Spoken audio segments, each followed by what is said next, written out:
I am here, everyone, with Remington once again. We are going to be doing a live reaction to the new Harry Potter trailer. No, I'm kidding. We're gonna be, we're gonna be. It Got sucked. me. It sucked. It sucked. It wasn't great. But we're gonna be doing a. No, we're gonna actually be just going over the Oscars because we didn't really get a chance to talk about it too much. So I know, Remington, you are a very big Oscar aficionado, more than me, I would definitely say.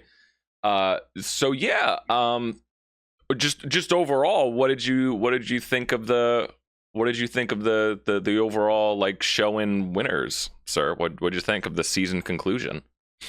I thought it was fine. Production wise, I thought it was, pretty well run ship. I feel similarly to it last year. Definitely am glad to see Conan, continuing with the streak. I've heard that he has like standing invitation basically that he can keep doing it as long as he wants because it's been so well received these two times, which definitely livens my spirit with it. But yeah, I had a good time. I do agree with a lot of the sentiment that it was like very late this year. Like at first I was just like, oh, but it was March last year, and yeah, that's a little late, but it's not that much later if you look at it historically. But then it was like last year was like beginning of March. This year it's like 2 days before St. Patrick's Day. That's like actually insane. Like it's actually like very late, and I do think it could benefit from being maybe in like February or something.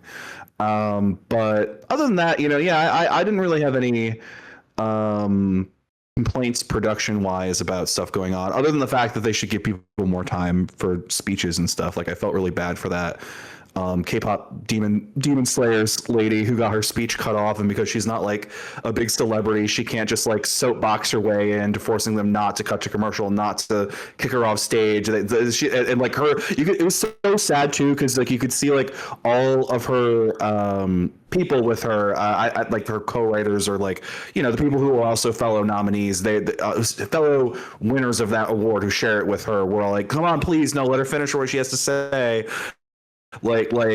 So yeah, I did feel really bad for her, and I wish it was a little more even there. Not every joke landed for me, but that's like every year, that's just whatever. I mean wins wise, I mean on a personal level, I did pretty good. I won my wager, my annual wager, and I got 20 out of 24 categories correct. Wow. Yes, I did pretty well for myself. And yeah, as far as wins go, yeah, no, I'm pretty happy with it. I definitely, as we've discussed before, One Battle was my number one movie of the year, so of course I have no problem with it taking home the top prizes. But I also, I'm not a Sinners hater, so like, and I recognize that like that was a favorite movie for a lot of people, but I think at the end of the day, unless you're just like really determined to have sour grapes, like you can't be mad at its awards haul. It won the second most awards that night. Right. It got screenplay, so Ryan Coogler is not going home empty-handed, and Jordan still got best actor, right? And it got score, and it got the surprise win in cinematography. So it's definitely it was a good way to spread the wealth, I guess you could say. So no, overall I thought it was a good night. Yeah, no, I pretty much 100% agree. Everything pretty much went according to plan, I feel like, for the most part. I mean, some categories were definitely a toss-up, but I think it is funny when we talk about it, that was one of the big complaints, was that it was so, like, just those few extra weeks into March, there's even speculation that could have even affected some categories, maybe. Who knows? But I mean, I forget when the voting closed exactly, but voting closed only a few days after SAG, so it's not like they were voting up to like midnight the day before. Yeah, that's true. But like definitely the fact that the season felt, because of like the way that things were scheduled, like precursor ceremonies and stuff, versus when the actual Oscars was, it probably affected like people's like perceptions of things and like morale. There's just like more opportunity for things to happen, but also it feels like it's going forever. So your interest and your enthusiasm is waning. So it's like, do I really want to do this? Like, yeah, I could imagine it like impacting voters in certain ways. The fact that Mm, some ceremonies happen way earlier and some happen way later, probably also did some things. But that's not always in the academy's control, right? It's like whatever a different little union and awards bodies wants to do. yeah. No, and as far as the ceremony, the telecast itself went, yeah, I thought it was great. Conan coming in with that opening bit, I thought was Yeah, I was genuinely laughing my ass off. Even though it's kind of exactly what everyone said he was gonna do, or like, oh, he's gonna run through the movies or dress up as the villain from Weapons, Amy Madigan, and that's exactly what he did. But it was so good, and even though there was kind of a little bit of a sentiment that Conan felt not as good as last year, I love Conan so much, even if I just have such PTSD from Jimmy Kimmel. I can't yeah, stand him. yeah, And yeah, so the minute Jimmy Kimmel came out on stage to present the award, I got like flashbacks like a war veteran. Like I couldn't yeah, yeah, I just and it's so funny. I feel like when everyone talks about the host and like Conan and they say like, "Oh, it's so good to have a host that feels like they care about the movies and they're not just saying like, what are we doing here? This is ridiculous, or no one watched any of these movies, and just shitting on the whole ceremony and the yeah, whole concept." Every time they talk about that, I'm like, just say Jimmy Kimmel. It's literally, I mean, yeah, yeah. Nate Bargatze did do it at the Globes but it's like it was Jimmy Kimmel. Like and he's like that for everything. Like Jimmy Kimmel would never sorry, this is going to turn into a whole Jimmy Kimmel thing. I just hate him so much. Like he's never funny like above a dad joke, and he has no energy, and he's always like above it all, like above everything. So I'm like, fuck you, dude. Like, but so I was just so Yeah, I'm not a happy. fan. I still was so even if like maybe he wasn't as laugh out loud as last year, I just thought with that opening bit and just his overall presence is so great. Yeah, and then I think always the sentiment is cut the bits down to a minimum from the presenters. I feel like everyone says that every year, like stop having the presenters do like these scripted bits that go on too long, or A lot of them just don't land, because there's just like a lot of them are like, I'm just doing this, ha ha ha, or they just didn't really prepare, or it just wasn't that funny. Whoever wrote it, it just doesn't really pass muster. And then some are just like forced, yeah, you could see them reading off a teleprompter basically. Or yeah. Yeah, and that's how it always is. They're always reading off a teleprompter, or it's just like some cue card they have. But like that bridesmaids one, like I really don't. Maybe it's just because I don't really care for that movie. But like I was just like, okay, whatever. yeah. Like cool. Yay, Rose Byrne is here. We can do a bridesmaid thing, I guess. Yeah, I guess there was a compliment that at least they were coming out to present an award, and it wasn't just some random insert of here's like the anniversary of Bridesmaids or something. I don't know, like they did with Bond that one year. Yeah. Which I don't even. But if you're, I don't have the biggest problem with that. But yeah, then why are we cutting off speeches? Why is that like something that we cut off? That's always annoying. No, and I agree with that. I think less bits, more speeches, particularly for the below the line awards that typically don't get all the hype and all the glow. Like these are real working professionals who, um, stand out in their own field, because even though like the wider academy might not appreciate whatever craft or artistry they have, like the people who nominated them, that's like their branch, the people in their industry who like knew their work and picked it out of a lineup of like many other people and were like, this is exemplary, and then they won, and they deserve their time in the spotlight just as much as some big A-list celebrity who's also in contention for a different award that night. So yeah, Right. justice for Demon Slayer lady. That's my line. That's my No, 100%. And here's something I actually really get annoyed at. With I don't know if you agree. Maybe you won't agree, but um, I've heard quite a few commentators, and this happens every year. This always can be a complaint that some people will have, talking about how the show goes on too long. I'm sorry, like this is what we wait all year for. Like when it goes to YouTube, I hope it's fucking 5 hours long. This is like our Super Bowl. This is what we spend all year Yeah. talking about and waiting for. And half of these commentators, most of them that I listen to, this is their job, like their full-time career. I'm like, why are you saying that, oh, this ceremony was too long? Isn't this like what you do for a living? Yeah. Like yeah, this for is your sure. ceremony. For sure. Like I always hate that from people that are in the industry, or commentators or pundits, Yeah.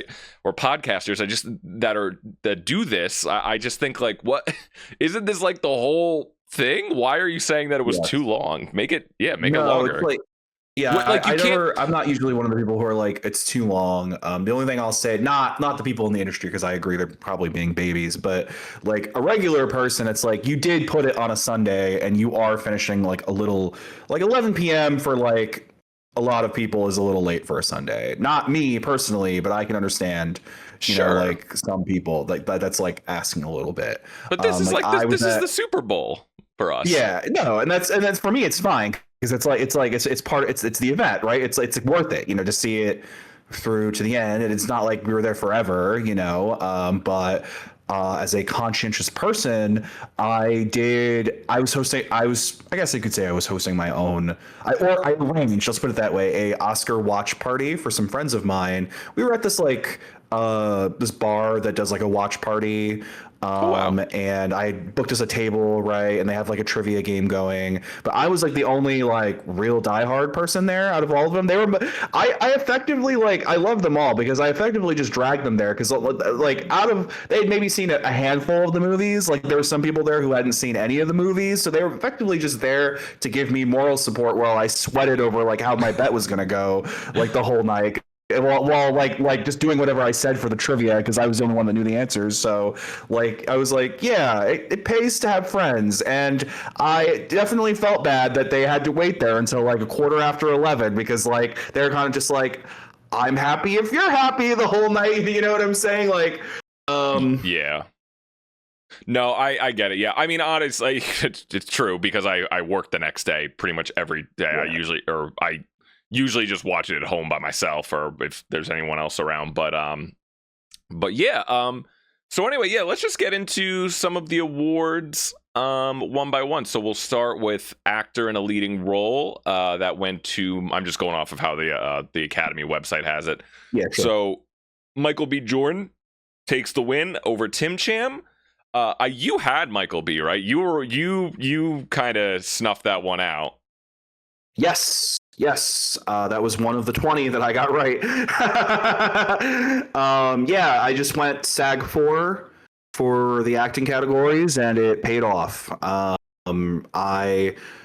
think what happened here is that we were a little bit kayfabed into thinking that it was like it was always Timmy's. Like, yeah, he had Globes and he had Critics' Choice, but those don't have any overlap with industry, with like Academy voters, right? The Academy voters are all people in the industry. They're not critics. Globes and Critics' Choice are critics, and so it helps. They matter because they put like eyeballs on someone's like prospects, right? But it's not. It's not decisive. You know what I'm saying? And so the fact that he then only had those and then didn't win at BAFTA, right? Lost to a random British person, Robert Aramayo, and then also didn't win at SAG.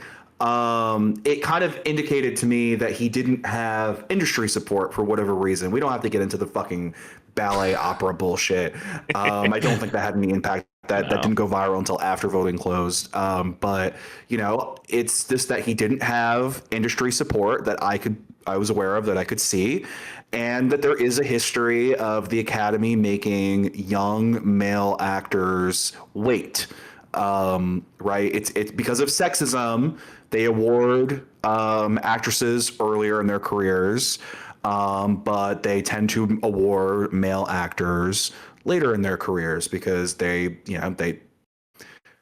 a watch The Substance. That Substance will tell Right. you what I mean. Yeah, exactly. Yeah, literally. Yeah, I just didn't want someone to think that I was just like, and that's why the women suck. Yeah. But yeah, no. But yeah, so the reason why I figured it could be Jordan is what SAG did is it showed people there was an alternative, right? That there was a clear other choice that we could go with, rather than just having to roll over and go with Timmy, right? And because Robert Armaio, his I swear did not come out in the U.S., so it was not eligible to be considered last year. So it was not nominated, and they couldn't vote for it. But then it's like, what of the other four do we do? And it's like, okay, there's Jordan. Perfect. We like Sinners. The actors clearly loved Sinners based on that reaction in SAG. So it just seemed like a good guess. Definitely a contributing factor to make people nervous about other categories. But I just went SAG for the actors, and that's why I felt good going with Jordan. Also, I kind of wanted to make Timmy wait, so that was just my own like personal thing. I just had like good evidence to like go ahead and actually like do that in the end, on Awards Expert. That's the app that I use for public like odds and stuff, and like posting my predictions, and also for my private wager with my friend. So yeah, Jordan. I was good with Jordan.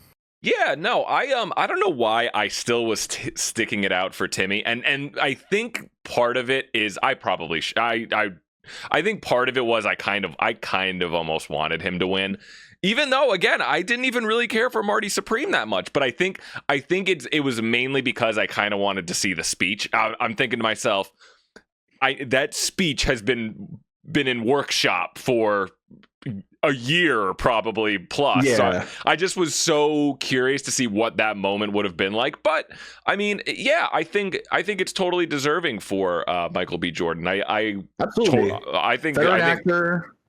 He's paid his dues, right? He's not old, but he's also not young either, right? So right. He has a whole career, another half of a career to do.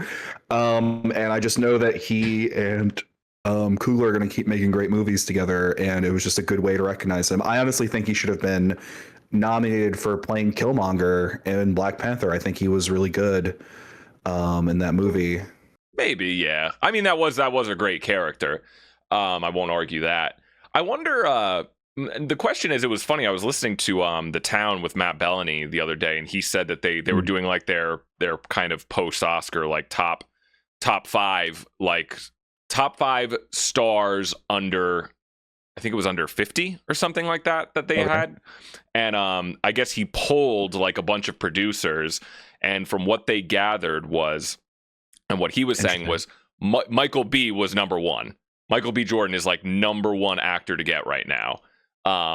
Sure. He just won. Well, he's going to be a hot obviously. ticket. Yeah. But I wonder, so now I'm so curious to see what he does. Is he going to keep going with Ryan Coogler? I mean, obviously he is, but like, who else is he going to work with? I'm so curious, because when you really think about it, it's really just been franchise stuff, besides obviously Sinners, but franchise stuff, and Creed, which I love the Creed franchise, but I'm curious to see where it is they go, either together or separately after this. So I'm really looking forward to that. Because when you really think about it, a lot of it has been, either, even though a lot of it is pretty great, it's just kind of been Creed, Marvel, for the most part as highlights. But okay, he was in Red Tails. Red Tails? I didn't even. That movie Mercy kind of came and went, that no one really talked about. It was like, Red Tails. He was he was in the ensemble for Red Tails, but Red Tails, it was this. It was a so Red Tails is a World War II movie from like 2012 or whatever, about like these about the Tuskegee Airmen. They're like a famous group of African American pilots. This movie was actually produced by George Lucas. Fun fact, he fought for years to get it made, and then like once it was made, it was just like struggled to get distribution.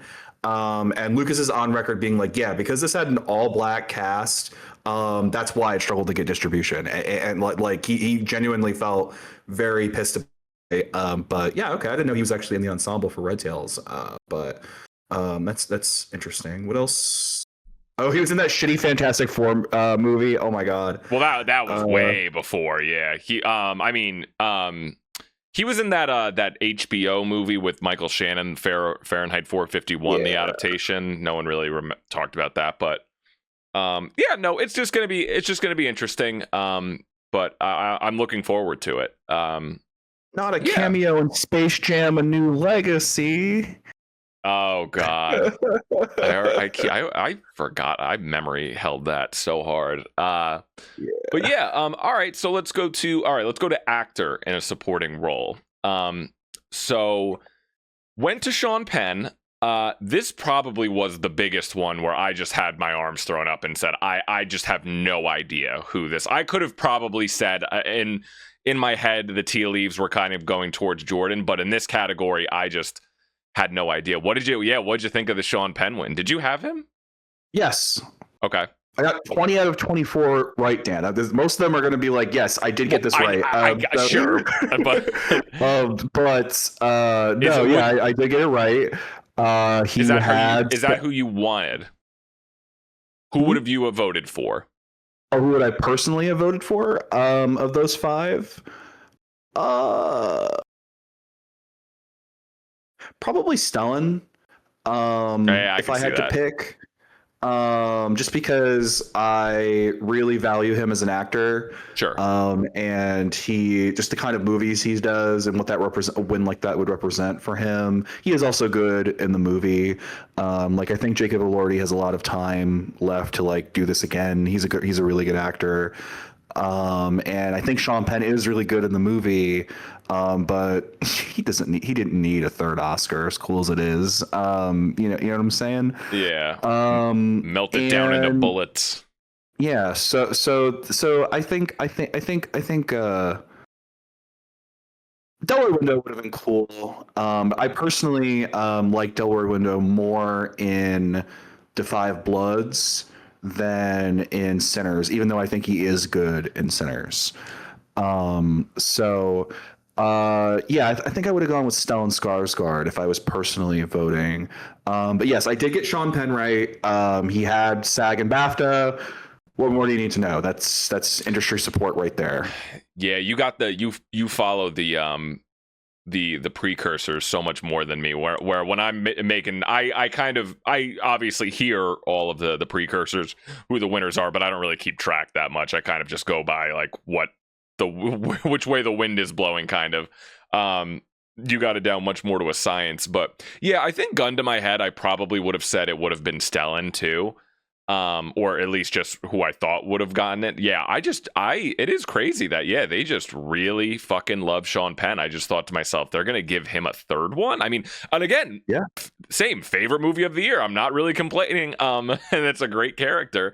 It's an amazing. My understanding is it's just like the kind of movie that it's kind of role that actors love, right? Where you can just go crazy, like a big villain, and just really like ham it up, and so just seeing that for a lot of people, and the fact that he hadn't really been in anything like really big in a long time, and here he was in something that was big in like a very big and showy way. I think it just made a lot of people in the industry want to vote for him, even though he was doing absolutely no campaigning, and this would have been his third Oscar. It's just so funny that bro like walked his way into becoming like an Oscar legend, because like having 3 Oscars as an actor is like very rare, and he just like didn't do anything for the third Oscar at all, except like go on except like smoke a cigarette at the Globes and do variety actors on actors. I think that's like the only things he actually did. It is kind of the biggest flex and kind of the cool, like it is kind of badass. I gotta give it to him that he just had a middle finger the entire time. Yeah. And he's on the record. He thinks the Oscars are stupid. Like he doesn't like it. Yeah. Oh God, it's so funny. Yeah. I mean, personally, my pick would have been Benicio del Toro, but probably he wasn't really in the mix, I don't think. Oh, Benicio's great. I would have given it to him. He already has one too, I think. Yeah. From like decades ago. Yeah. No, Benicio is great too. He would have been cool if he had won, but he was not very seriously. Critics loved him, but it just didn't translate into like industry support Right. anywhere, you know. Yeah. So yeah, it's just kind of one of those things. And I will say the only other cool thing I'll say about the Sean Penn win is that I'm someone I don't know if I've told you and Gene about this, but for the past like 2 years now, I've been working my way through like a sort of like Brat Pack retrospective on like all of those movies from like the 80s. And while not a core member, he is definitely he gets a start as being like part of that milieu of like young actors who everyone had their eyes on in the 80s, who were like in all of these like big movies in the Yeah. 80s. Yeah. So it's interesting to like, I've actually seen a few of his early movies as a result. So it's kind of interesting to see like where it started for him versus like now where he's like essentially a titan in like in like American movie history. That's one note that I'll add there. Yeah, that's cool. I can't, I always remember hearing Tarantino rant about how much he loved Sean Penn a lot, but I never really I don't really have much of a relation to him as an actor. I started Mystic River one day and I never finished it. I got to go back cuz that's one that I think he won the Oscar for, and then Milk, which was I think in 2015 or something. I really want to go back and see what he won the other ones for, so I'm looking forward to that. Yeah, his like earliest claim to fame is Fast Times at Ridgemont High in the 80s, where Yes. Okay. Yeah. Yeah. it's Spicoli, the stoner kid. Very famous role for him. Um, Other things that I've seen with him from the 80s, of just like going through these that I would point you to. I saw this movie called Falcon and the Snowman, where he stars opposite what the fuck? Oh, Timothy Hutton. Okay.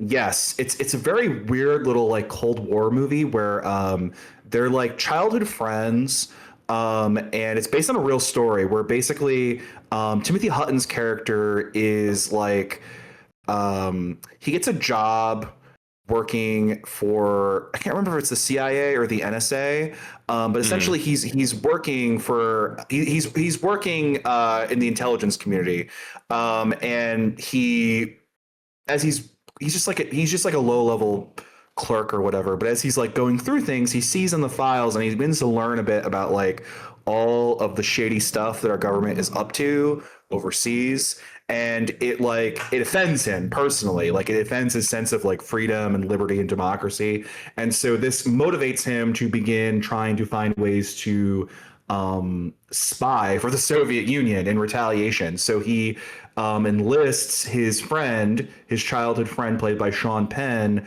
who is kind of just like this like rich kid fail son who's just Mhm. like completely like off the leash. His parents just let him do whatever he wants, and he's just like also kind of like a drug dealer. And so he's like, you should cross the border into Mexico and bring these files that I've stolen to the Soviet embassy there. And Right. so like, yeah, that's like kind of like the movie of what they're doing, and they get caught and go to jail. But like it's based on a real story, and that's just like an early role of his that got attention. Another one. Taps. That was a fun movie. That's like an early role for him. Also has a very young Tom Cruise, like pre Risky Business. Oh Tom wow. Cruise is in that movie. Timothy Hutton's also in that movie. Um, so that's about a group of cadets Mhm. who are at this like private military academy, that's going to get like shut down. Like the board votes that, hey, we're not really solvent anymore, so we're gonna close down after the end of this year.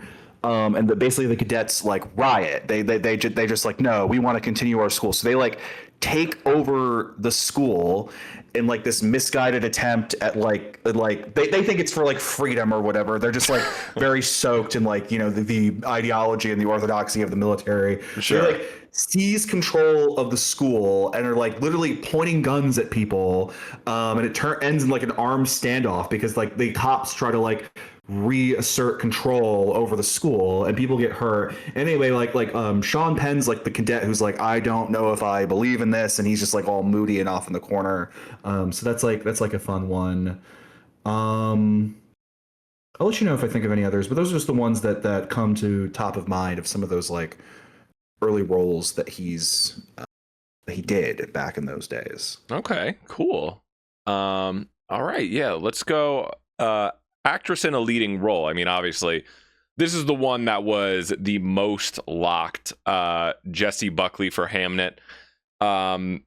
She gave, a good speech. I mean, it's funny. I think she was pretty happy that she probably felt the less stressed and kind of was the one like, all right, this is basically mine. I just get to slip in there and get it and dip, For sure.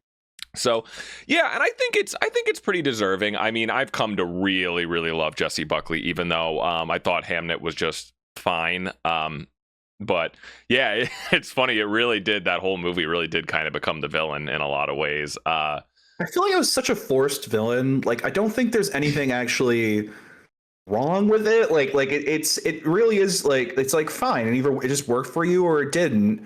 It's not like it's doing anything like evil, like Amelia Perez did last year. I think people were just bored and were looking for something to complain about. But like, no, she's great in the movie. She's great in most things she does. I will not defend The Bride. Even though I think she's bad in the right ways in The Bride. In the sense that she's trying to elevate it, just not succeeding, Right. Yeah, no, it was a good win. I'm not upset about it at all, and was long expected, like you say. Yeah, if I, you know what, if I think I would pick Jessie Buckley. If it wasn't her, Rose Byrne was really good too. I know she was like kind of the runner-up. As much Emma Stone was really good in Begonia too. And that's I'm so, no matter how I'm a little bit lower on that movie, but yeah, no, so that's pretty much like the most. So we'll see what happens next. For obviously The Bride's going to sweep every category next year, so we don't have to worry about that. The Bride. You have to say it like that. All right. Actress in a supporting role. This was cool. Amy Madigan for Weapons. Yeah. I feel like, well, this is supporting, so it doesn't necessarily break like the young woman thing. But yeah. Who else? Yeah. I think this one wasn't a super surprise either, but it was kind of a bit of it was a surprise. It was a bit of a toss up between, I was hearing her or Tiana Taylor. It wasn't like a shocker, but like it was literally a three-way race if you were like following this thing closely. So like I was sweating when this award, they were like, oh, we're gonna announce this. I was just like, because depending on how that one went would be like a strong indication of like how the rest of the night was gonna go. So I was like, oh no, here it is. Here's what the marbles are being bet on. I was just like, and then I got it right, and I was like so elated. I was like, fuck yes, like I was like over the moon that I got that one right, because that was not an easy bet to go on. She had Critics' Choice and she had SAG. That is not always the most winningest of combos, and the fact that Wunmi had a lone BAFTA was like very scary, very scary. She could have easily have taken that. But if you're reading between the lines, it seemed like that a lot of American voters really liked Amy Madigan. They thought she did she's really good in the movie. And that it was her time, right? And that they wanted to recognize her. Whereas like Moonmi, yeah, she had BAFTA, and ordinarily that's important, but she is British, right? BAFTA is known for sometimes wanting to go with their like British faves, right? And she's also a previous BAFTA winner, which maybe suggests that she had kind of like a home field advantage over at that particular award ceremony. So maybe her win doesn't mean as much as it would mean like in a wider Oscar context in previous years. Not saying she didn't deserve the award or anything like that. Right. And so it seemed like maybe you could look to that. Also, the fact that like in Amy Madigan wasn't nominated at BAFTA, so like in the times where she was nominated, where like they were all nominated, like she and Woonmi were in the same category, she won. So like that was like very helpful to see and to parse through, I think, and wound up leading myself and others who gambled on her coming to victory. Yeah, because the other option was Teyana Taylor. Like, say that one battle was having like an exceptional night, you know, and like she was able to get in off of its coattails. You know, that was very much a possibility. She had Globe. Right. So yeah, I was very nervous, and it wound up breaking my way. So good on me. I couldn't have seen it. I've heard the rumblings of Wimu. Oh, wait, I'm sorry. How do you pronounce your name? Wound me. Wound me. Wound me. Okay. Yeah. Wound me. Yeah, I kind of heard that a little bit rumbling after the award she won, but I don't know.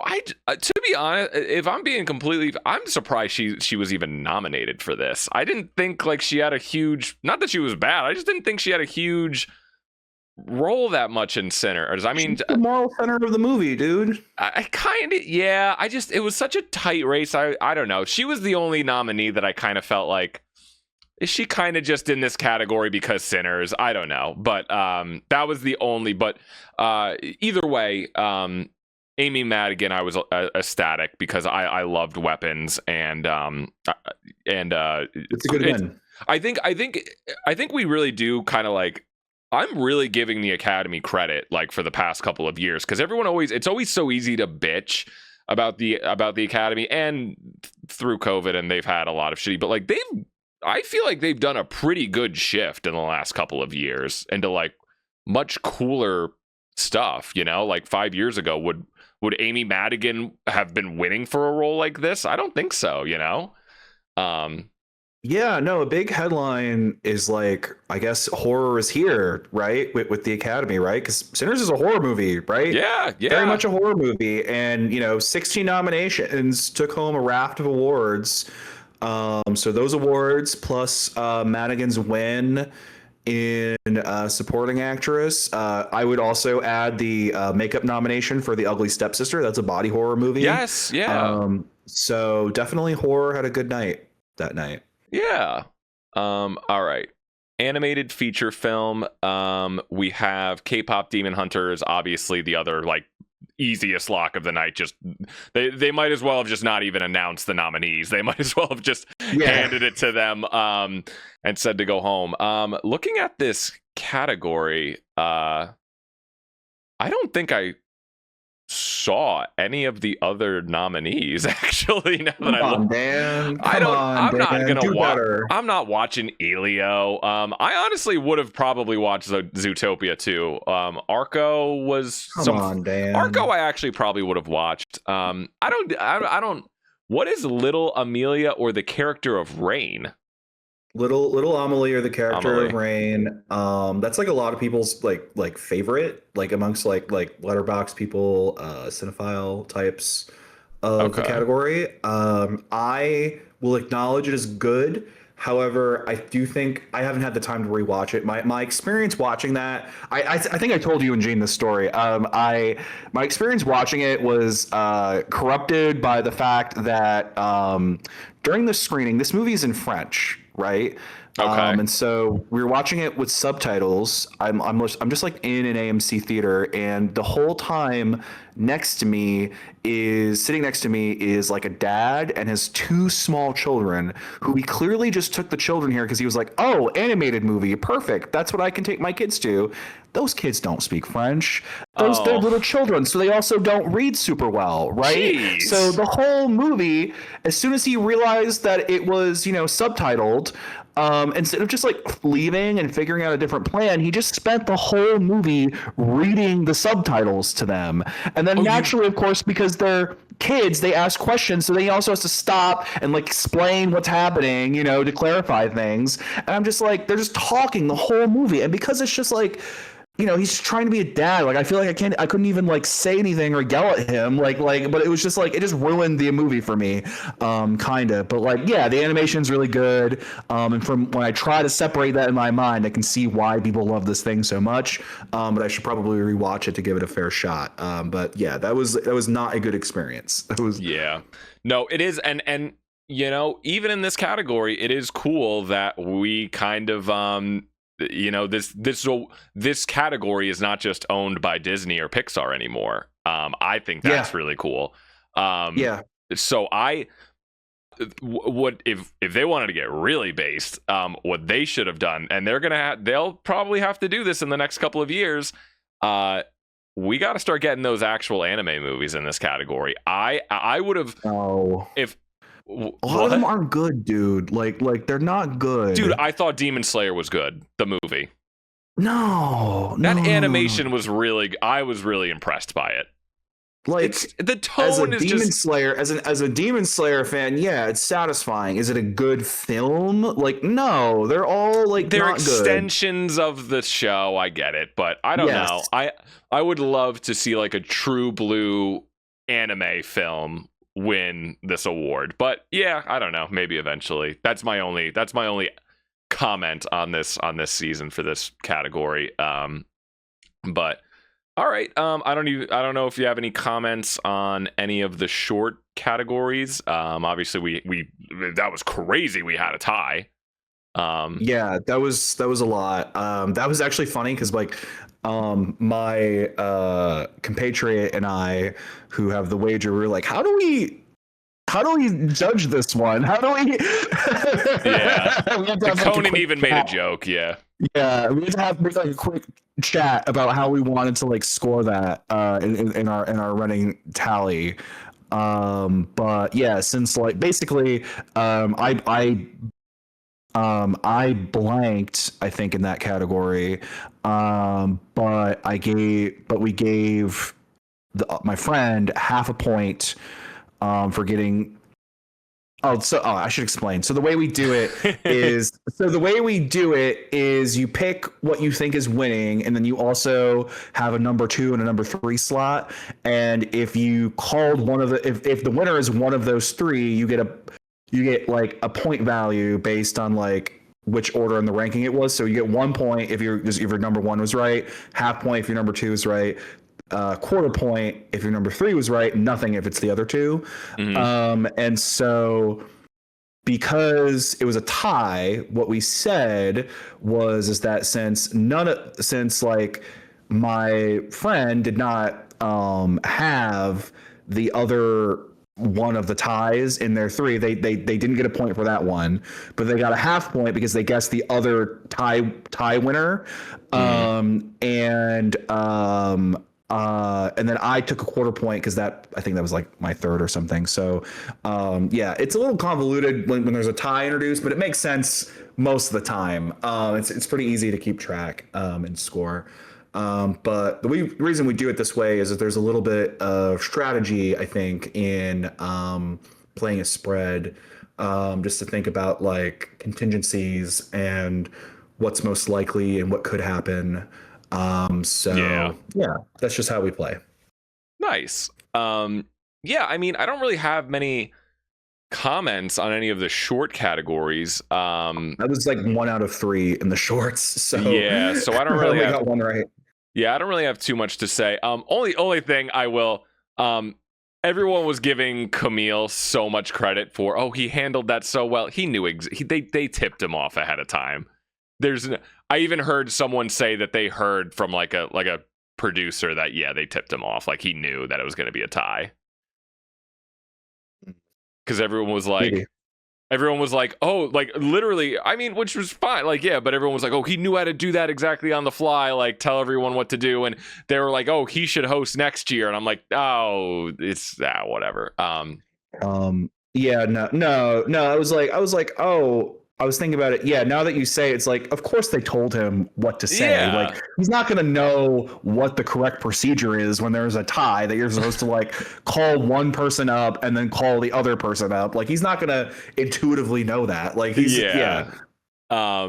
But anyway. So yeah, Oh, new category, casting. This was the one where we knew. I was texting in like my family group chat, I think, and I said, "It's over. One battle's winning."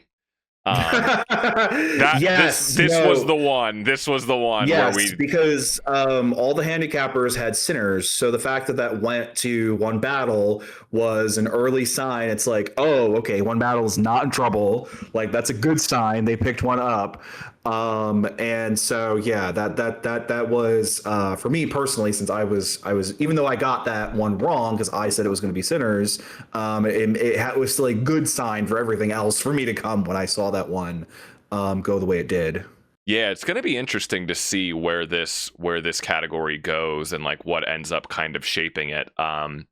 I mean, I'm in the camp of I still think I would love to see a best stunts category. I'm kind of That's shocked. coming. Oh, it is. Um, Oh, it is yeah, I coming. believe. Yes. I think it's like this year too is the first time we get it. It's either this year or next year. Yeah. Right. Yeah. You're right. We did get that. Yeah, and I also just Sean Fennessy on the Big Picture actually has an interesting theory. Like, I don't know how you feel. I'm indifferent about the shorts categories. But he just believes there should just be a best first feature film. Should be the category. I don't know. No, I don't agree. I think the shorts are cool. I think they get undersold a bit, but I think if you want to see like what real working filmmakers are doing, not celebrities, like real people out there, trying to get ahead, it's a great little opportunity. It's just like a different format, it's interesting to see, and some of them are really good too. Yeah. Not always, right? But like, because like there are plenty of good ones that don't get nominated. But yeah, it's an interesting little experience to have, and I always like the animated ones in particular, and some of the documentary shorts have been really thought-provoking in the past couple of years that I've been paying attention to them.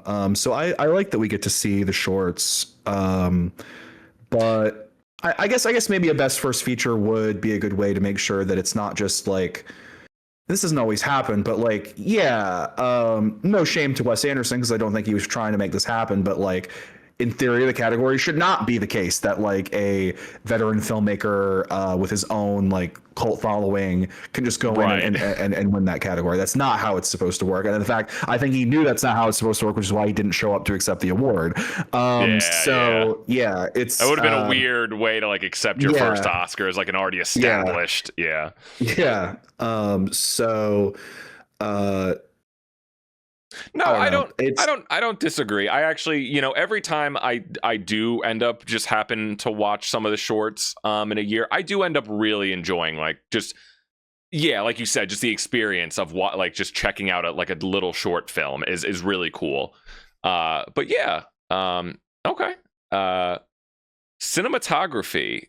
This was Sinners. I think I was another upset. Yeah, that was an upset. Yeah. Because so Sinners was not supposed to win this award, basically, because Sinners and One Battle swapped. Yeah. Yes, because One Battle had all of the precursors. So if you were betting Sinners, you were kind of just like going rogue. Like One Battle had ASC, BSC, and BAFTA. ASC and BSC are the American Society of Cinematographers and the British Society of Cinematographers. Those three awards, those two guild awards, and that one and the BAFTA award for cinematography are what we usually look to judge the way this category is going. And since One Battle had all three of those, there wasn't really a good reason to doubt it.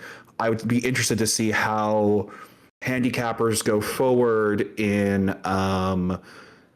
judging the category now, like to see like where that possibly could have come from and why Sinners got that, because that definitely I kind of just felt I kind of figured still that at this point that One Battle probably still had it, but it definitely threw me for a loop because I was just like, what does that mean? They gave Sinners an extra award, like does that mean we're actually getting a does that mean we're actually getting a split? Like, and I'm like fucked. But I mean, I wouldn't. I like a split would be cool, but like, that wouldn't help me with my results. But no, so definitely that was a surprise as well. It's a cool win, first woman to ever win that Yeah. Oscar. So that was cool. It was cool to see Ryan Coogler hoist her child over his head That so you can was, see yeah. his mom give the speech. It's But an incredibly yeah, likable bunch of everyone that worked on that movie. yes, yes, yes. But yeah, no. Yeah, I heard people say that there were a lot of people in the industry, like I guess other cinematographers, that did not like the look of Sinners. So yeah, I was a little surprised by that. However, Yeah, I do remember seeing that woman, Autumn, specifically the cinematographer. I did see her on a lot of shows. Like she was, I saw I quite a think few. she had a Inter- Vogue cover done. Like that was like part of her campaign that she did a Vogue cover. yeah, which is weird. I She never was really see like cinematographers Yeah. really, Yeah, they but pushed her really hard to try to get out there, which I guess just speaks to the power of campaigning. So there you yeah. go. Um, all I would say is, as much as I loved the look of one battle after another, Justice for Train Dreams, never gonna happen. Okay, But sure. I, Yeah, I was a sucker for that was the main thing, was the look of that movie. But yeah. okay. And then we have all of the below the line, like costume design, Frankenstein. Um, sure. And production design or No, costume or costume. Um, so yeah, no, I got this one right. I said Frankenstein. And yeah, so like Frankenstein was always kind of the favorite in those few craft categories: production right. design, costume, makeup. Guillermo, here Um, you go. yeah. This is your, yeah. Yes. So like because like even if you have, because the thing was, even if you have problems with like the movie's writing, with the way the movie was photographed, and some of Del Toro's direction, everyone basically agreed it's still a well-crafted movie. This is a beautiful set, beautiful period costumes, excellent makeup on Jacob Elordi, right? So it was Mm, like, yeah, this seems like the favorite. What was making people anxious about it going in is they were like, oh my God, Sinners has 16 nominations and it got some upset wins at SAG, the last thing the voters saw before voting closed. Should we be hedging our bets and looking for places where Sinners might steal? And it's like, well, Sinners does have a lot of makeup towards the end. Could they upset in makeup? Sinners, the juke joint, is a pretty memorable set. Could it upset in production design? Sinners is a period film. Period films tend to do well in the costume design category. Could it upset in costumes? So that was like big question marks. And it made me nervous because I was just like, oh, wow, I'm kind of defending three categories now at Frankenstein. Sinners just has to do well with like one of them, and then it's like mm. almost game over, and it's gonna win everything, and it's like fuck. But I prevailed. As I was telling my friend, the Frankenstein firewall held, and it took home its like three Oscars in those craft categories. I'm not upset with it. Like I said, I do think it's a well-crafted movie, and actually I have even more appreciation for it because I was watching this Del Toro movie. I don't know if you've heard of it. It's called Crimson Peak. Heard of it, never seen it. Yeah, it's from 2015, and Del Toro is like very clear about this because I was watching. I was like, "Is this true?" And then I looked up. It is true. So Crimson Peak is basically proto Frankenstein for him. Like, Oh, okay. he didn't intend for it to be a Frankenstein movie, but like a lot of the ideas and the way that movie looks would influence Del Toro and how he wanted to make Frankenstein later when he would get the chance to make it. So you'll like watch this movie, and you'll like see like, "Oh my God, this is like a very similar set," and it's like very Oh, similar wow. costumes. Yeah, it's like very interesting, and it made me appreciate Frankenstein even more to see how much like this had been like sitting in his brain for all these years and like how he wanted to do this thing. Crimson Peak's a cool movie. I would check it out. It's probably better than Frankenstein, I will say. Okay. Yeah, I have heard of it. Yeah, all right. No, I mean, I was just looking through the nominees of the below the line, like the costume, production, and hair. And yeah, I don't think there's any like egregious thing that I disagree with. Not any other movies that I feel very strongly about that deserved it more. But yeah. So film editing went to One Battle After Another. Yeah, made a 2 hour and 40-minute movie fly by. I'm not gonna. That was pretty much the favorite, right? For editing. Yes. Yeah, One Battle was the favorite. There was a world where Sinners should have won that because there were like two prizes at the Eddies, and One Battle took one of them, Sinners took the other one. But editing was it not always, but is often correlated with who's going to win Best Picture. So like if you've been following it, you're like, oh, I'm betting One Battle's going to win this. So yeah, that was not super surprising that it won. There was a world like much earlier in the race, closer to when nominations were announced, that maybe F1 could have stolen this prize. Dude. But by the end, it was a very distant third.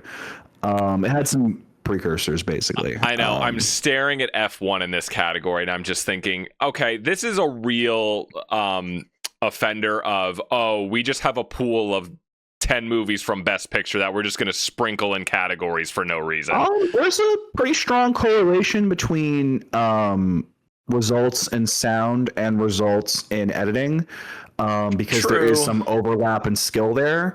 So the fact that like F1 was a favorite to win sound and did win sound, and then I think it had like some precursor, made people think about, oh, is it going to steal here? But it didn't steal. It just defaulted to like the bigger movie. I still love saying. You just reminded me. I love saying. You mean the Oscar-winning film Suicide Squad? Are you excuse me, sir, are you talking about fans, to be real, like David Ayers? Yeah, people that live in like trailers in the back of the woods somewhere. One of the Sardonicast boys, I forget his name, actually does love F1. Like in his ranking of the Best Picture movies, he like ranked it pretty highly. It must be man carrying thing. It has to be him. Yeah. Okay. All right. Then we get to international feature film. Went to Sentimental Value. This. Yeah. Did you get this one right? This was a little bit of did. Okay. All right. Yeah. Because that was about all the ones I got wrong. So yes, I did. From here, you're just cruising. Yeah, I'm cruising. Yeah. Yeah, Sentimental Value. I still didn't feel strongly about Sentimental Value, or it was very. I would say the performances were amazing in Sentimental Value, but I didn't care for the story. And I liked it. I didn't love it. So yeah, it's like I'm not a hater, and I got it right, so I can't be mad. Ha ha ha ha. Basically, people were sweating over this one. Because Sentimental Value had 9 nominations, right? And it used to be the classic rule of thumb was if you were in international feature and you got any other nomination, particularly if you were in a picture, you were the movie that was going to win. But since we live in an era where voters are increasingly more diverse and international, that rule has kind of gone out the window because more of them are in picture. So it becomes like which one is going to be the one. And Sentimental Value had 9 nominations, but it was not the only film that had outside nominations. Like The Secret Agent had a bunch, and Surratt had a sound nomination. Right. So a lot of people were like, oh, maybe it's The Secret Agent because, Sentimental Value has 9 nominations, but it's kind of been like quiet, right? There wasn't like a lot of buzz around it towards like later on in the race. But whereas like, Brazilians remain very passionate online, very passionate, very vocal about this movie. And a lot of people like trick themselves into thinking that because of that passion, that visible passion online, and because I'm Still Here was able to prevail over like Emilia Perez's like crushing nomination haul, they were like, okay, I'm gonna roll the dice and go with The Secret Agent. But I said, not so fast. That's still 9 nominations. that signals broader support. And I do think there's a chance that we're overrating the Brazilian vote here, because I'm True. Still Here didn't win purely off of the passion for like these newly inducted Brazilian voters they have for this thing. It certainly played a big part, particularly in bringing attention to the movie. But like, I'm Still Here was able to beat Amelia Perez because it was able to solidify itself as the singular anti-Amelia Perez choice. That it was the Brazilian voters who loved it, plus everyone else who just they may have liked it, or they at least didn't dislike it enough as compared to Amelia Perez. So it was a clear alternative. Sentimental Value didn't have that problem. It was not a hated movie in the same way that Amelia Perez was. So I was just like, no, I think it actually makes more sense to go with Sentimental Value, especially since Sentimental Value did better at BAFTA. You know, it did a good job at BAFTA. So it seems to suggest that it does have broad support, and it has like European support. And so that's what I went with, and I was proven correct. No shade to The Secret Agent, of course. It's a good movie. Please don't kill me. Brazilian Twitter. Great movie. It made my 10. You can go and check my letterbox at our score. You can come after me, Brazil. I thought it was mid. Oh! I love you, Wagner Moura. I love Wagner Moura. That movie was mid. Justice for It was just an accident. But Damn. yeah, no. I'm not super mad about Sentimental Value. But anyway, all right, we went through all score. Sinners. Oh God, personally, I mean, gun to my head, obviously, Sinners was the favorite, Ludwig Göransson. But I'm just thinking about who I would have picked. Man, this is a tough one between One Battle and Sinners for me. I think this was a really good category. This was a great category. That score is really good. That One Battle score is really good. That Bugonia score, that's like a really cool nomination. That's like an outside of the box score nom, and that was a cool score. So like, I think I would still go Sinners. I think that's a really good score. You know, but it's close, right? It's close. When I did my Apple Rap or Apple Music Rap last year, the Sinners score was like my number one listened to. Oh wow. Yeah, I just probably had it on a loop for a lot of different things. Yeah, I don't know which one I would vote for, gun to my head, because I love both of them so much. And Begonia was great. Marty Supreme not getting in here was pretty crazy. Oh yeah. Also, I wanted Surratt to sneak in. It was probably not going to happen, but that was a really cool like electronic score too. So I was sad to not see that get in. Surratt is the one movie. Actually, there's quite a few movies from last year that I still want to catch up on that I haven't seen yet. Surratt was like impossible to see for the longest time unless you were in New York or LA. It's a good movie. Yeah, I do want to see Surratt. You should go to YMS's YouTube channel. He has a whole like thing about the Hamnet score and how it shouldn't have qualified because basically one of the main pieces of music is reused or something. Yes, but it qualifies because even though it was intended for a different movie, it was never actually released, I think is what happened. And so it's okay that he reused it. Yeah. I think that's what it is. Yeah, I don't know. It was just an interesting. He does like those little deep dive rants that I always find interesting. Well, yeah, that's because he's like psychotic about like music and sound, to where it's just like, oh, I heard one little thing in the sound design, and now I hate this movie, and it's the worst thing ever. That is every YMS review. He's insanely autistic about very specific things, but that's why I love him though. Yeah. But yeah, I've heard a B flat too many times in the score, so now it's the worst movie ever. Yeah. All right, let's go to original song. This was easy, golden. Yeah, I easily would have given it to "I Lied to You," but no, this was another one. Just throw it to them in the crowd. Yeah. And yeah, last but not least, best picture. Oh wait, we didn't do. I skipped over director. Yeah, it was. And you skipped documentary feature. Oh shit, where is it? Oh wait, there is a couple more we didn't go over. And visual effects and sound. God, why is it ordered like this? And the Okay, yeah, wait a minute. Yeah, so sound, F1, cargo vroom. Yeah, I bet you if I see Surratt, I would have wanted it to go to Surratt. the sound is really good in Surratt, actually. Seeing that at Lincoln Center was awesome. With all the Yeah. like, you know what happens in Surratt, right? I'm not going to spoil it if I. I don't know what happens, but I know what it's about. It's like a rave. Um, That's about all I know in the desert, and yeah, things get well, really yeah. fucked up. Okay, then I'll just leave it. I'll just say it Okay, really, okay. I really don't know quick. anything more than that. I don't want to know. Okay, all right. There's like a layer that you don't know about. Cool. Okay. Yeah, all right. That was visual effects, Avatar, Fire and Ash. Yeah, Yeah, I would have not given it to surprising.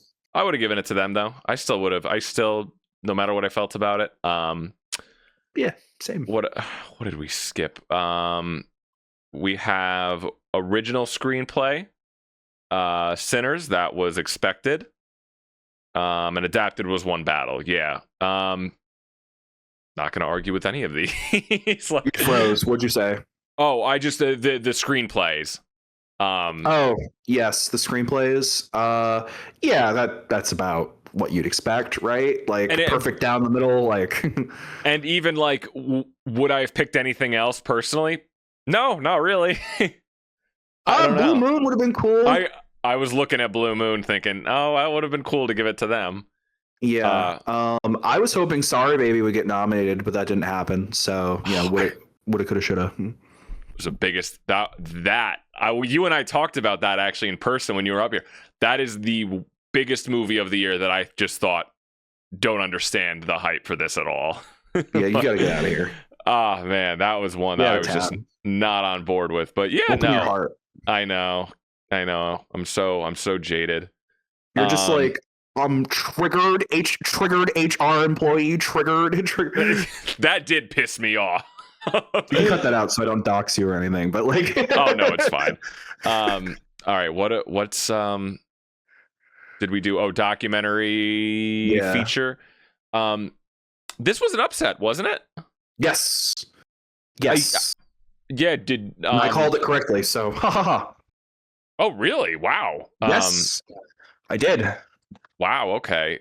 Which nobody against Putin. Okay, it was about Ukraine. Yes.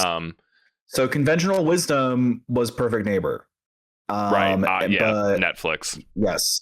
So essentially, the way this cookie crumbled, everyone thought it was The Perfect Neighbor because The Perfect Neighbor was easily the most popular of those nominees. It was the one that everyone had seen and was talking about, literally on Netflix. You'd open up on Netflix. Netflix was like very good at advertising that thing, right? But it wasn't just on Netflix. It was a huge hit. Yeah, it was in the zeitgeist. You know, people were talking about it. So like, it caused a lot of people to say, if this gets nominated, it's going to win, right? But the problem is that this year, documentary feature, to be fair, is always hard to call. That's what people were saying. The category is always weird because one, that branch is very particular in who they nominate, and we don't always know like where they're leaning for their own like esoteric and idiosyncratic reasons. We often don't know where they're going to go and who they're going to nominate. And then two, when the broader academy actually goes to like vote, and who bothers to take the time to actually vote on that category, also very hard to read. So the precursors, and then this year there was the added wrinkle of the precursors that we normally look to try to help us. We're all over the place, right? Like a lot of people predicted this like 4 hour, no, actually, I think it was like 5.5 hour long Russian documentary about like the Ukraine war. These like journalists covering the Ukraine war, called like what is it called? Is it like My Last Friend or something like that? I don't remember the title, but basically it's crazy. I was like, oh, they're gonna make me watch this 5 hour documentary. Like, I'll watch it. I'll probably even like it. But like, good lord, but that didn't get nominated. But it won a couple big prizes. So people were like, what's going on? But Perfect Neighbor missed a couple precursors. I think it only had like the Indie Spirit thing, and then like nobody won the PGA award. That's the Producers Guild Award for documentary feature because it went to a film that wasn't nominated, basically. And whereas the other big award that you would look to, BAFTA, that went to Mr. Nobody against Putin. So to me, I was like, okay, it feels like it should be Perfect Neighbor, but Perfect Neighbor is like showing clear signs of underperforming in a lot of key places. And whereas like Mr. Nobody against Putin has BAFTA, like it has that award, and that signals that it has international support. Europeans seem to like these like Ukraine related movies, because it's more topical to them. Sure. And so I was like, yeah, I'm willing to roll the dice here. I'm willing to go against the grain and pick this number 2 option. And I got it right. So Wow. that's how I did it. A lot of people got it wrong. But yeah, that was not an easy bet, and I prevailed. That's right. And I will now take the stage to make my speech for accepting the award of my ballot. All right. Nice. I didn't see. Wow, that's actually shocking. I didn't see any of the documentary features. Which Man.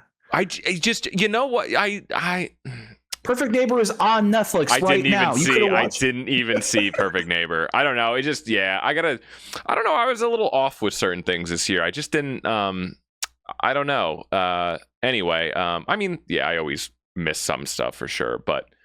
What else do we have? Anything? I think we covered just about everything. So I mean, last but not least, director and picture. Yeah. So any overall thoughts on any of it? Worked out for me, got it right. But yeah, no, like I said, because of that casting win, I was like pretty sure it was going to go to one battle at that point, but I was like, oh, that cinematography, what's going to happen? Are they going to split it? Like what's happening here? But I was always pretty confident that PTA was going to get director. It was his time, like it was going to happen. And there wasn't really any sign that they were going to like surprise give it to Ryan Coogler. That'd be a very strange thing. Like I had actually I like ranked based on like the information that I had managed to gather. I had ranked possibilities. This wasn't part of the day. It was just for helping me understand like predictions I wanted to make. So like most likely I was like, okay, one battle takes picture and director. Second most likely we get a split. Sinners takes picture. PTA takes director. Third most likely I was like, oh, Sinners just gets both. And then fourth most likely I was like splitting the other way, which is like Sinners like one battle takes pictures, Coogler gets director. And I was just like, I don't think that fourth one's gonna happen. So I was like, but maybe there's a crazy world where it does. And so yeah, no, I didn't have very much doubt that he wouldn't win that. That seemed very clear. With like picture, like I said, I was nervous, but I wound up getting it right. And basically what tipped me off, because I was super wavering like the whole time. Right after SAG, I was like, should I dump one battle? Should I go with Sinners? Which direction should I go? And I was like leaning towards holding on to one battle, and I was trying to like listen to like every voice that I could hear to be like, why should I switch? Why should I switch? Please, like, convince me why I should switch, join the jump on the wagon. Get on that train and switch to Sinners and like join the Sinners party. But all of the arguments kind of just boil down to the same thing, where they're just like, oh yeah, it has SAG Ensemble and it picked up Jordan at SAG, and we think it could possibly spoil in some of these other categories, and it starts spoiling in like one or more, like like that could be a thing. And I was just like, that's like a lot of assumptions you're making. Like that doesn't seem grounded. And we kind of always thought it was going to win SAG Ensemble. And One Battle has like all of these other big prizes like PGA and DGA and BAFTA, right? Like it did very well at BAFTA. 6 BAFTAs it took home, including the top prizes. So it was just like, I just don't know. But then I was like, yeah, but I've also seen in previous years where like, whatever ceremony is last, especially if it's SAG, can be very influential with the way like last minute votes break, because they're waiting to see those speeches and to see like who wins, and that tells them who to like vote for. But what really decided it for me, do you know the YouTuber Ryan Castleman? No, never heard of him. So yeah, he's like, if you're like big into following the Oscar race, he's like one of those big Oscar Okay, YouTubers. I'll give him a follow. Yeah, his claim to fame is he designed what he called his experiment. I think he had a background as a science teacher before he became a YouTuber. Okay. Really, it's just like a nifty visual presentation of his efforts to poll real life Academy voters that he knows, either knows or they're like a friend of a friend or something like that. So like he'll send them a quick survey and be like, hey, like, how are you ranking these people? Who would you vote for? And then he tries to get as many as he can. He tries to make it as representative as he can. He can only do so much, right? These are real working people who are like Right. doing him a favor by responding. He can't like compel them to do anything. And so it's just like an interesting little visual presentation. He hasn't been right every year by going off of this, but for me, what was interesting watching this particular year is he admitted, because of timing in his own schedule and who actually responded, most of the people in the sample for this experiment is were SAG voters. So they were all people who voted in SAG, and we knew what SAG was at that point, the SAG results. And so when he's doing it, basically the virtue of the experiment is it's supposed to give you an idea of how a preferential ballot might go for the best picture outcome. And so you can see like how that system works in real time and maybe get a sense for how people have ranked their movies and therefore how the vote will eventually reach the final result once we find like winnow down to a winner. Right. And what this showed me, because it was mostly his sample was like 2/3 SAG voters, so actors, right? And he was like, yeah, I got some other people from some branches too to try to make it more representative, but just so you know, going in, this is like, I think he said 63% SAG voters in my little vote pile. And so what it showed me was when he finished his results, he had, I don't remember the exact tally, but essentially it was narrowly by like 1 or 2 votes, he had one battle winning. And so in his video, he said, oh, that suggests to me that maybe Sinners could upset. And I was just like, actually, Ryan, it kind of says the opposite. Because if most of your sample is actors, and we know the actors love one like Sinners, right? Because we saw what happened at SAG, and you're telling me that even those people who loved it so much couldn't drive it over the edge, and you're in your poll, which was mostly these people. Right. Doesn't that actually suggest that Sinners, even though it might be close, it's probably not going to quite make it? Right. So I was like, oh, yeah. So that tells me I don't need to sweat super much about what the actors branch is going to do, because the actors branch, you should care about what the actors branch is going to do because they're the largest branch.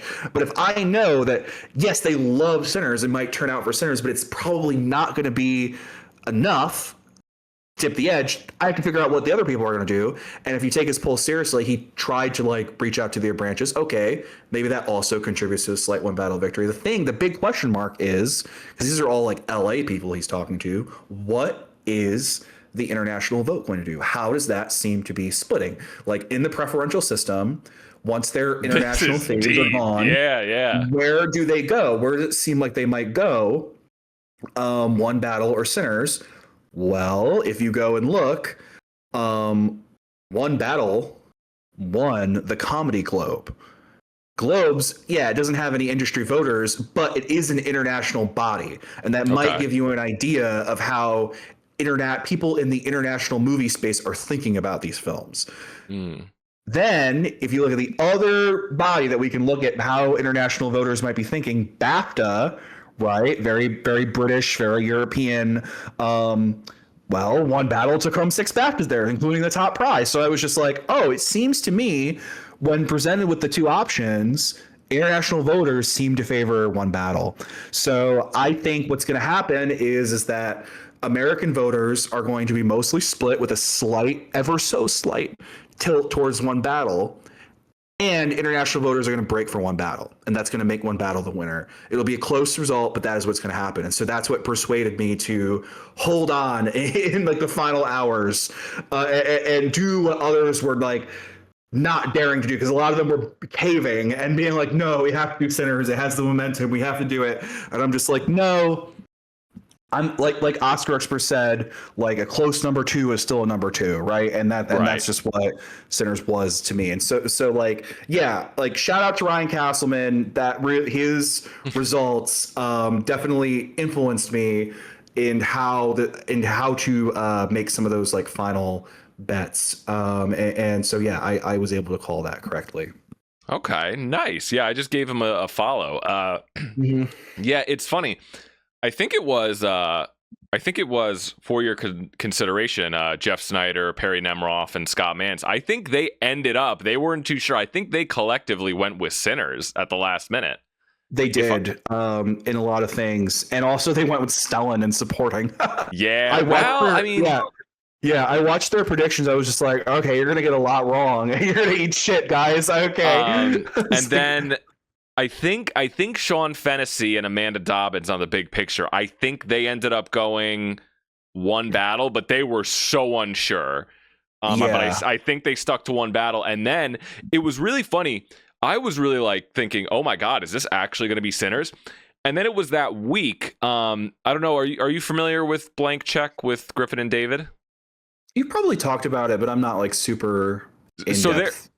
They're like one of the biggest next to the Big Picture. They are probably the other biggest movie podcast. They're probably my favorite movie podcast. Even though I've been listening to Sardonicast for years, but they have like a new spin-off show called Critical Darlings, which is like specifically a award show. But anyway, it doesn't matter. But anyway, on that show, one of their film critics, or David Sims, who is a film critic on Blank Check. He's the co-host for The Atlantic. And he was on there and he just was like, guys, what are we doing here? It's one battle. Like, I'm sorry, it's one battle. He was so confident. And he was the only one that I don't know why he was so confident. I just thought, yes, David, I trust you, David. I hope you're right. Like, but it was something about his just like, he was just like, guys, come on. Like, it's still vampire. Like, it's shifting, but like, it's been one battle. Like, he completely just shit on the idea of like in the last minute upset. So that was really funny just to hear that voice. That's so funny because I forget his name, but there was like a reporter, on the Oscar beat. I forget his name, but he was like getting kind of some notoriety on Twitter because he was in the other direction. He was like, no, Sinners sweep. Like, he was like very, very stridently from early on saying Sinners sweep, and he was not correct, but he was definitely one of the people making people nervous because he was like, yeah, I'm reporting people right now who are like, no, I really love Sinners, and this is the way that the wind seems to be breaking. But yeah, it didn't turn out to be the case. So I pat myself on the head for doing a little bit of research, a little bit of critical thinking about some things that we had, and that's what I got. I got 20 out of 24, right? I only missed in casting and cinematography and in 2 short categories. Yeah. No, I didn't even actually fill out a physical ballot this year. I was so bad. I don't know why I didn't. Or I didn't like. If I actually went through and looked, I could see what I would have picked and what I would have gotten right. But I mean, shorts and all that, I would have had no idea. But the lazy thing to do is just go and see what Gold Derby says is going to be the shorts winners, and you'll probably get like 2 out of 3 right. Yeah. I listen to all the podcasts. Like, I'm always listening to podcasts, so I always have. I listen to so many different awards podcasts. But yeah, I guess the only last question for you, man. I mean, yeah, it was a great year for the Academy. Overall, like a really good crop of winners, at least. Let's see what this coming year will bring. The last question is, do you think we're going to be getting like this coming year? Are we going to be getting like Dune versus Odyssey versus Project Hail Mary? Is this going to be like the year of the prestige blockbuster? Yeah, maybe. Like, it's certainly Avengers Doomsday. Let us not forget. dude. What was I I think, who was I talking to? Maybe it was literally on like one of the other segments of this episode. But I said, it must be so funny when you look at the cast of Dune 3 and the cast of The Odyssey. That is like all of like the biggest young talent in Hollywood right now between those two films. Even like Zendaya and Robert Pattinson overlap. And then I just said, could you imagine that you are in this year, you are part of Avengers Doomsday, and you have to say to yourself, wow, I'm the lamest blockbuster. You know, I'm in the but Which is lamer, Avengers Doomsday or Spider-Man: A Brand New Day? I am low key kind of really. I think Brand New Day is just going to be like another episode in the Marvel Cinematic Universe. I don't know. I don't know if it's going to be. It's probably just going to be. I'll enjoy it when I see it, and then I will never think about it again. I am kind of really excited for Doomsday because I'm convinced it's going to be an absolute disaster. Yes, get that shot in Florida. Yes. Yeah, I'm kind of like, let's burn this to the ground. Yes, I dude. want like unfinished CGI shots of like you can see like errors. I want like dead pixels on the screen. Like We need like Game of Thrones season 7 coffee cup on coffee table. mugs like not being. Dude, I'm so ready. I'm just thinking, what is this gonna be? Like, I'm going to watch every scene of that movie thinking, in this scene, this actor has no concept of the context of what they're doing in this scene. No one's going to be in the same shot together.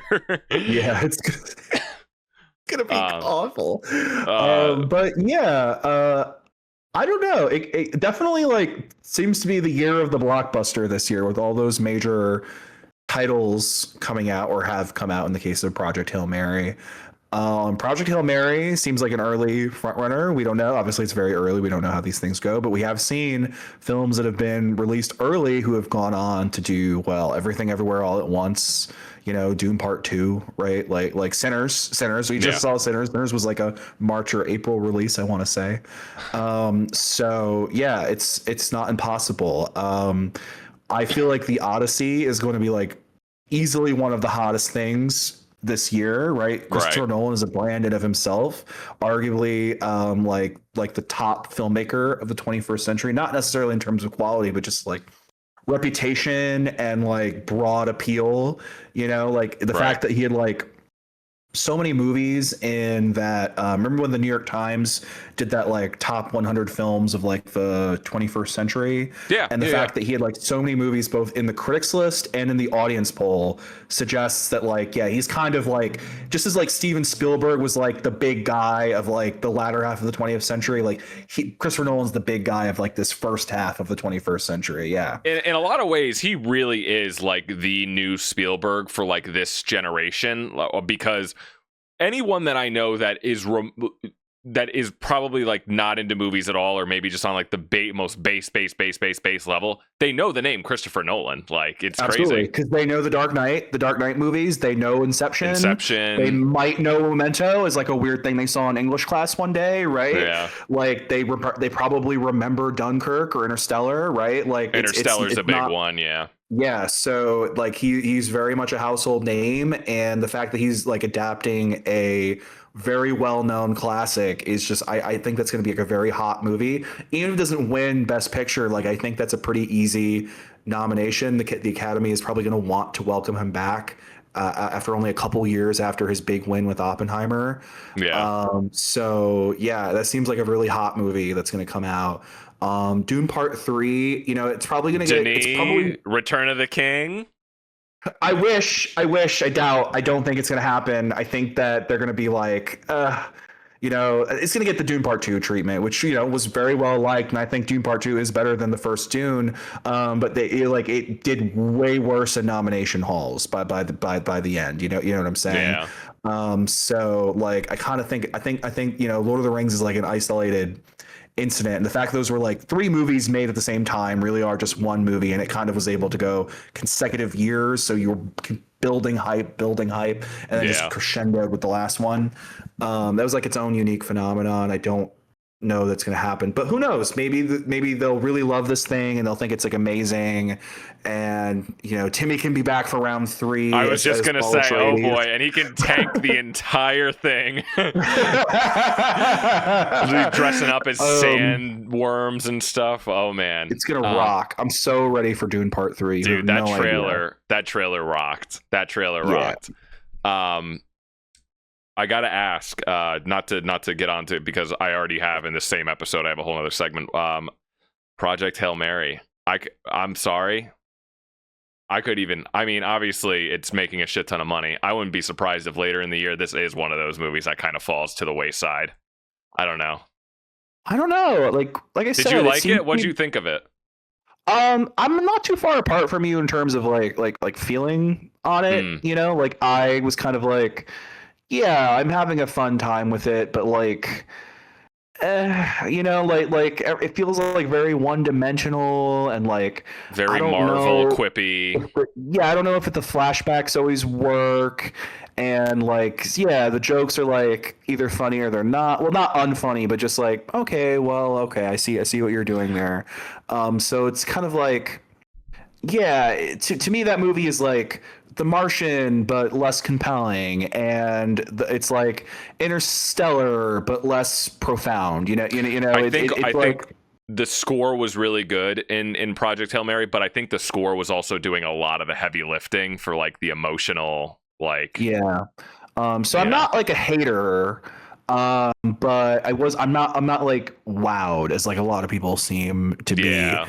But the fact that it's making a lot of money, um, I do, and it seems to be like well liked by like a lot of people. I feel like we can see that carrying. Like I said before, we've seen like March releases, and April releases, turn into contenders way down the line. If they're liked enough, they can stay in the conversation and maintain momentum. Yeah. No, I could see it, honestly. I mean, who knows at this point, but yeah, you gotta but yeah, so anyway, yeah, I think that's pretty much everything. So yeah, any last thoughts on the year overall or anything else? Um, I would say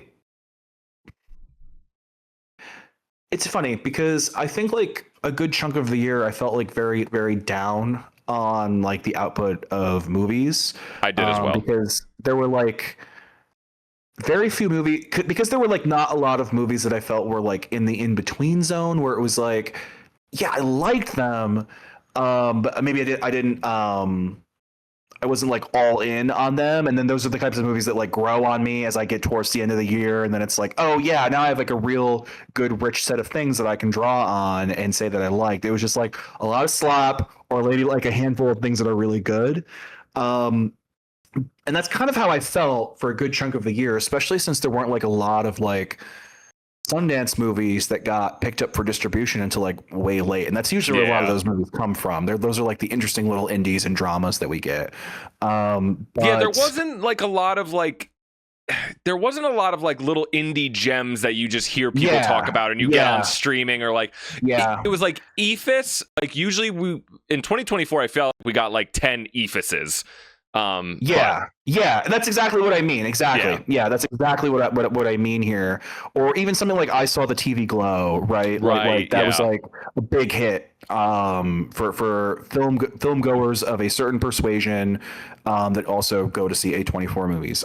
So the fact that we didn't have a lot of those was like very disheartening. But then I look back, by the time I got to the end of the year, when I was making my top 10 list, it's like, can I really say it was a bad year when we were just like flooded with like really high quality international films that we're all talking about and love? Can I really Yeah. say it's a bad year when like horror did so well at the Oscars? Like, True. right, like four wins for Sinners, 3 wins for Frankenstein, a win for Amy Madigan in Weapons, that ugly stepsister nomination, like horror, a traditionally underrepresented, perhaps even spit on genre, and like Mm, mainstream film establishment doing that well. Like, can I really say it's that bad of a year? And there were like a few indie gems, but like they just weren't as big as compared to ones right. previously, the Baltimoreans from the Duplass brothers. I would Oh, really recommend that movie. I loved Ephes. I think Ephes is a great movie. Ephes was great. Surprisingly, Great. I'm not really a big like sports movie guy. No, me neither, but I loved it. Yeah, just like I do like sort of like these like small town movies kind of, and I like there's Yeah. like I love finding I love like middle of the year or just like something that like I heard like one person talk about on Twitter and like it's just on VOD and like I don't know, but it was released that year. Like there's only like a few people that talked about it, and then it ends up being one of my favorites. Like yeah, yeah. I had that with like The Surfer and Americana. I loved Americana. No one saw that Oh, I but didn't get me. the chance to see that. Yeah. No one. I don't know if you wouldn't like it nearly as much as me, but and everyone was like, I remember all those headlines when Sydney Sweeney got into like that the jeans like fake controversy or whatever, and like then like everyone that doesn't follow movies was like, well, like Sydney Sweeney's last 2 movies just bombed in theaters, and I'm like, one of them was called Americana that no one knew existed. Like, I'm like waving on them. I'm like, I loved it. No one's. It was made That's like weird. 5 years ago. Ballad of Wallace Island was one of like the few movies I liked from like the first half of the year. I never got That was around to that. A lot of people loved that. really sweet British movie. I thought that was a joy. I would also point to I liked Is This Thing On? I'm kind of a defender of that movie. Oh I think yeah, there's some really good stuff to it. Friendship.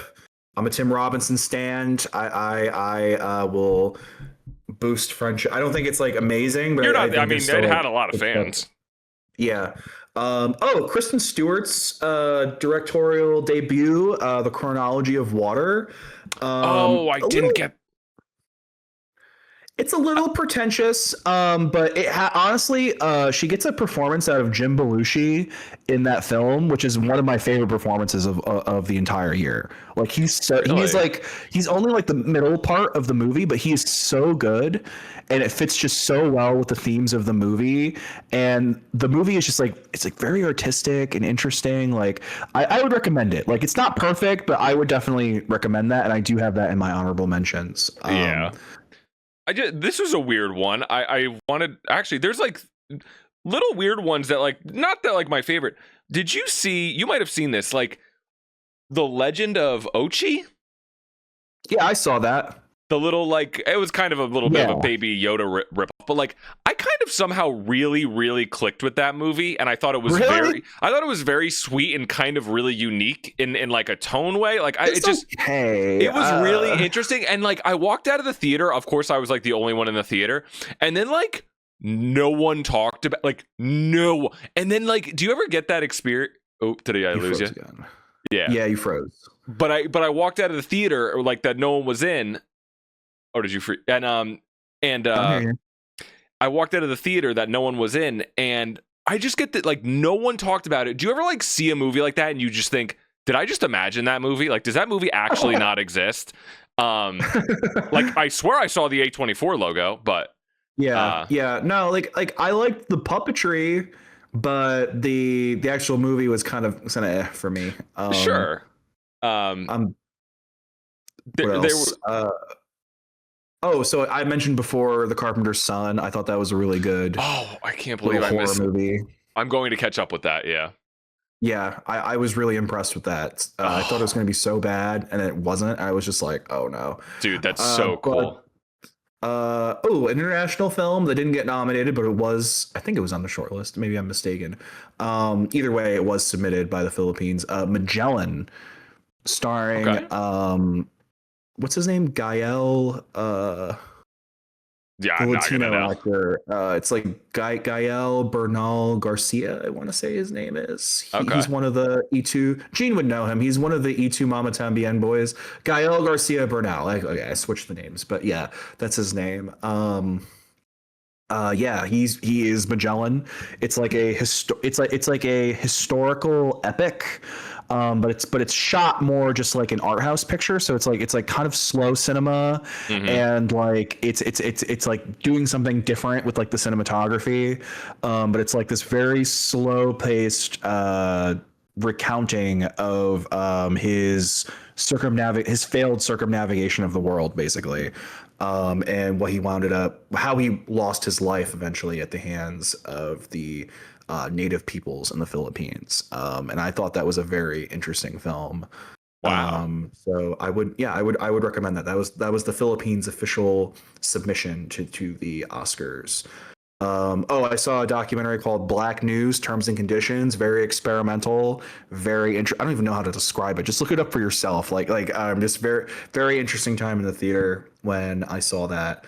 I saw a documentary called The Encampments that I put on my honorable mention. That was a documentary about the pro-Palestine student movement in Colombia, about like the encampments that they set up. That was very Yeah. interesting, very moving.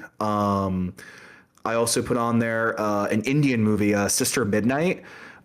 Incredible movie. That is about a woman who chafes under her recently made arranged marriage that she was put into, and just like because her Wow. husband's like a deadbeat, he doesn't work, and so she, as a metaphor for female empowerment, she discovers that she has like witch powers basically, and so she becomes like this like recluse, like she becomes a witch basically, and it's very interesting. It's like funny. It's kind of like a dark comedy, I would say. Like it's very interesting. Okay. A lot of fun. And also I would recommend this movie called Vulcanizadora. Hmm. That was a movie I saw at the IFC. That is about, it has kind of like this like lo-fi grungy 90s indie movie aesthetic, and it's about this like how would I describe it? Sorry, I'm gonna pull it up real quick so I don't mischaracterize it. No, you're good. Yeah.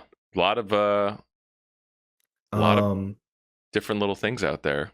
yeah, it follows two friends who travel into the Michigan woods for a dark mission that goes awry.